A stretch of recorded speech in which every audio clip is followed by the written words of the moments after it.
Halo msikilizaji wa Sauti ya Matangazo,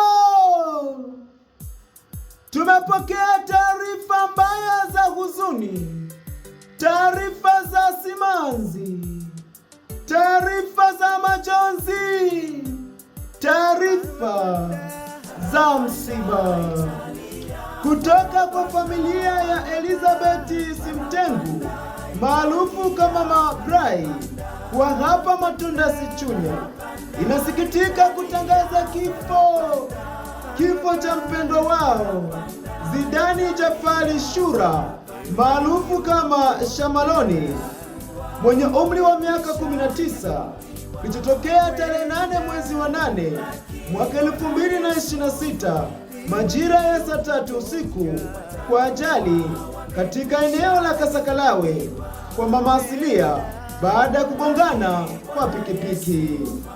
Mwili wa marehemu kwa sasa upo mochwari hospitali ya Makongolosi na msiba upo nyumbani kwa Elizabeth Simtengu Mama Brai, mtaa wa Machinjioni.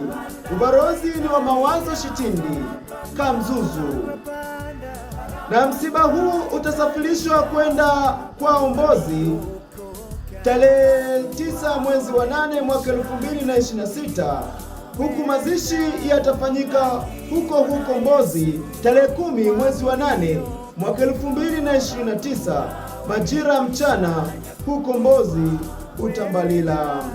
Habari ziwafikie ndugu, jamaa na marafiki popote walipo.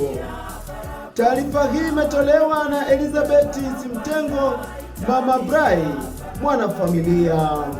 Aidha, Sauti ya Matangazo tumepokea kwa mshtuko na simanzi taarifa za kifo cha Shamaloni au Zidani Shura, na kwa masikitiko makubwa tunatoa pole kwa familia.